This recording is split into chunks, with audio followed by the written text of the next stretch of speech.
E retornando nesse segundo bloco, te falei que o tempo é rápido, a gente tem que fazer uma coisa mais sucinta para a gente dar o maior número de... Para poder dar todos os recados. Dar o maior número de informação, né? Eu falei, esse programa, essas entrevistas servem de exemplo às pessoas, sabe? Então, para a pessoa te conhecer e, além do mais, servir de exemplo também, né? Falar, realmente fiz isso, fiz aquilo. Mas eu vou te chamar a atenção para esses quadros maravilhosos aí, que o Eduardo Reis nos ofereceu. Ele trabalha com lapiseira, né? Então, isso aí praticamente para ele é tipo uma terapia, sabe? Não é a profissão dele, não. Mas eu achei tão lindo aí. Quem atualmente é artista plástica é minha esposa. Ah, tá. Ele me ofereceu, eu trouxe ele no meu programa. Aí ele pegou, não, mas eu falei, eu vou querer uns quadros lá. Aí ele, não, vou querer um quadro. Aí, não, vou te dar um só, não, porque o espaço é muito grande, então eu vou te dar 2. Falei, então tá bom. Aí ficou lindo, né? Ficou maravilhoso. Compõe a parede, né? Eu gosto de compor o quadro, entendeu? E outra coisa maravilhosa é esse arranjo do Toninho Aleixo, que ele nos brinda toda uma semana. Nossa, maravilhoso. Toda semana com uma obra-prima. O José, você devia que maravilha que é, né? É uma obra-prima mesmo. Então, é tudo delicado, e é muito delicado, né? Muito assim, bem, sabe, artístico, né? É isso aí. É a natureza é artística, né? Se a gente souber usar a natureza, a gente imita, né? Com certeza.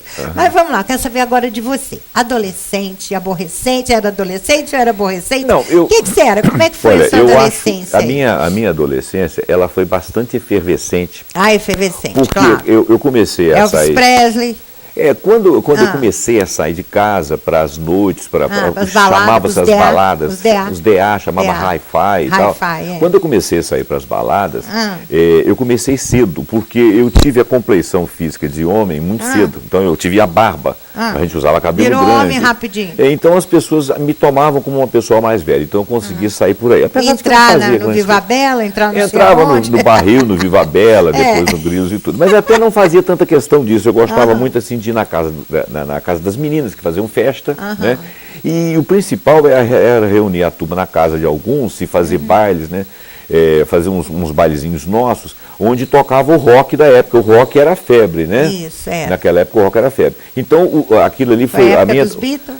No início da adolescência, meu início da adolescência foi o final da era Beatles. Isso. Mas ainda tinha muito Beatles, ainda tinha muito Rolling Stones. Isso. A gente curtia mais da música internacional, mais o The Who e tal. Aqui dentro era Mutantes. Era a turma dos Bicho Grilo, e assim entra na roda, né? Então a gente usava cabelo grande. Qualquer coisa que pulava, estava bom. Estava bom, eu usava barba e ia muito nessas festas de exposição aqui perto de Juiz de Fora. Bicas, Rio Novo, Barbacena. Cataguases. Cataguases tinha Cataguases era uma delícia. Tinha uma veia cultural muito bacana. Tinha muita cultura. E Juiz de Fora também tinha algumas bandas boas aqui. Mas não era só música internacional, tocava muita música nacional também. Foi a época dos festivais, né? Da qual nós estamos até resgatando agora. A FM Prêmio fez o Prêmio Festival, do qual eu tive o prazer e a honra de participar, né? Como eu vi sua entrevista na TVE. Exato, achei muito bacana. Falando que as músicas são boas, não tem nenhuma que desagrada, né? Não, o pessoal caprichou. Nós ficamos felizes por isso, porque já natural. Teve a primeira seleção, tivemos a primeira seleção e tivemos já o primeiro colocado lá no M Hall, né? A primeira eliminatória, né? E vamos para a segunda eliminatória agora, se não me engano, dia 21 ou 22 de junho, né? E realmente é uma iniciativa bacana. E aquela época era a época dos festivais, né? Tinha o FIC, tinha o Festival Internacional da Canção, patrocinado pela Globo, anteriormente tinha sido da Excelsior, e revelou muitos artistas nacionais. E o movimento cultural naquela época foi uma época de contracultura, né? E eu participei muito disso. Então a minha adolescência foi efervescente. Mas tem um lado da minha adolescência que você estudava, gostava de estudar? Pois esse lado que eu queria deixar aí para vamos dizer assim, para a posteridade, né? Porque senão todo mundo fica achando que você só gostava de música, de rock, de andar de cabelão e tudo mais. Não. Mas como é que foi? Sua mãe era o quê?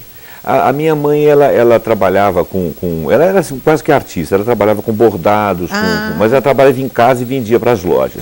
E meu pai era construtor, né? Minha família é uma família de construtores.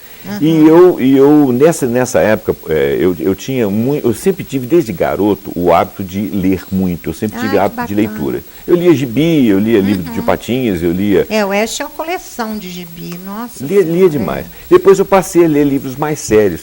Eu comecei a ler livros muito na área de sociologia e de psicologia. Olha. Eu não estou assim me exibindo, né, dizendo que eu sou intelectual, não é bem isso não. É porque realmente fazia parte da efervescência da época a gente estudar alguns autores, estudava muito. A gente pegava na escola, por exemplo, que eu estudei, era Platão, Sócrates, Aristóteles, Demóstenes. Você tinha que estudar todos os filósofos gregos e todos antigos que passavam. E acabava que você desembocava nos novos, né, os daquela época. Naquela época tinha uma discussão de sociedade. Machado de Assis, a gente tinha um colégio que você tinha que ler a coleção de Machado de Assis quase toda, entendeu? O que fazia muito bem, bacana, né? Dizem que nós atualmente, né, adolescentes... Não, ao contrário. Lê bastante. Diz que essa época... Esses agora, né? Nesse tempo de agora, é uma informação assim, meio controversa. Esse tempo de agora é o tempo que a humanidade mais leu o que e como.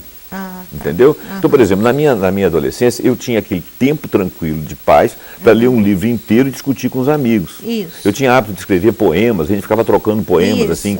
Uma coisa assim meio né? Eu gostava de fazer trova, fazia umas trovinhas a gente lia, rimava, né? Tinha que ter rima, né? Mar com ar, né? Tinha que rimar os negócios, senão não era bem feito. Tinha poesia livre, tinha poesia mais rimada, mais estruturada. Sim. A gente participava, embora eu não fosse músico, eu tinha participado de festivais.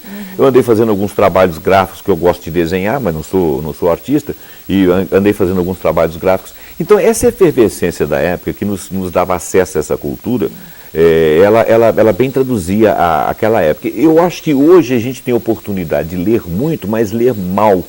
Você lê e não absorve, você não absorve, deixa passar. E o excesso de informação dá amnésia. Né? Mas, por outro lado, é uma época de ouro que nós estamos vivendo, porque se a pessoa souber aproveitar...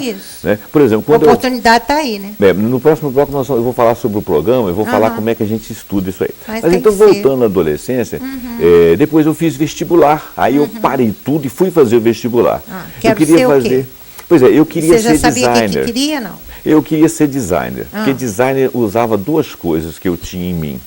Uma delas era o desejo da beleza da arte, que eu tinha, assim, uma certa tradução na minha personalidade. E a outra era a questão técnica, que eu trabalhava bem as ideias de física e matemática, eu sabia estudar aquilo ali eu tirava notas boas. Então eu tinha essa tendência. Eu acabei não conseguindo fazer designer, porque só existiam duas escolas de designer na década de 70. Foi. Uma delas era a ESD de São Paulo e a ESD do Rio. E eram universidades que meu pai não tinha capacidade de pagar para mim. Então eu me contentei em ficar aqui em Juiz de Fora e acabei fazendo engenharia, até por causa da tradição da família. Qual engenharia que você fez? Eu fiz civil. Depois eu fiz engenharia de segurança. Nesse interregno, eu casei. Aí parou de estudar? Parei, mas voltei, mas aí eu passei a ser professor também. Então tá bom. O Josino pegava todo mundo que estudava e que queria dar aula e botava no cursinho dele dando aula. Depois ele passou do cursinho, ele passou para o colégio. E trouxe também muitos professores para dar aula no Pio XII. O desenvolvimento aqui da escola Você acompanhou os 50 anos do Pio XII, né? Acompanhei 50 anos do Pio XII. E tive a honra de participar no passado do troféu, né? Que bom. Você foi homenageado. Que bom. Estive lá, sim. Que bom, muito obrigado. Aqui, deixa eu te falar, o nosso tempo voa aqui, eu fico desesperado. Eu vou pedir um intervalo, já retornaremos. Perfeito. Não saia daí. É um minuto só.